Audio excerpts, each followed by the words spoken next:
உள்ளம் பெருங்கோயில் ஊனுடம்பு ஆலயம், வள்ளல் பிரானார்க்கு வாய் கோபுரவாசல், தெள்ளத் தெளிந்தார்க்குச் சீவன் சிவலிங்கம், கள்ளப் புலனைந்தும் காளா மணிவிளக்கே என்கிறார் திருமூலர் திருமந்திரத்திலே. உள்ளம் பெருங்கோயில் கருவறை, ஊனுடம்பு ஆலயம் நம் உடம்பே கோயில். இங்கே வள்ளல் பிரானார்க்கு வாய் கோபுரவாசல், உள்ளே அமர்ந்திருப்பவனுக்கு, கருவறையில் அமர்ந்திருப்பவனுக்கு நமது வாய்தான் கோபுரத்தினுடைய வாசல்.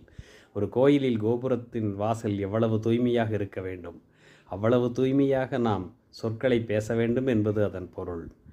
அதற்கு தாண்டி உள்ளே இருக்கின்ற அந்த சீவனாகிய சிவலிங்கத்தை நாம் உணர்ந்தால் நமக்கு இருக்கின்ற இந்த ஐம்புலன்களும் விளக்கு போல எரிந்து நம்முடைய வாழ்வில் ஒளியேற்றும்.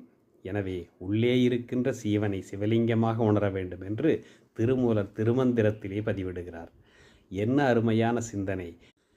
கவிமணி தேசிக விநாயகம் பிள்ளை எழுதுகிறார், கோயில் முழுதும் கண்டேன், உயர் கோபுரம் ஏறிக் கண்டேன், தேவாதி தேவனை யான் தேடியும் கண்டிலேனே என்று ஒரு தோழி பாடுகிறாள். அதற்கு இன்னொருத்தி பதில் சொல்லுகிறாள், கண்ணுக்கு இனியன கண்டு மனதை காட்டில் அலைய விட்டு பண்ணிடும் பூசையாலே பயனொன்றும் இல்லையடி, உள்ளத்தில் உள்ளானடி அவனை நீ உணர வேண்டுமடி, உள்ளத்தில் காண்பாயெனில் கோயில் உள்ளேயும் காண்பாயடி என்று ஒரு தோழி பதில் சொல்லுவதாக எழுதுகிறார்.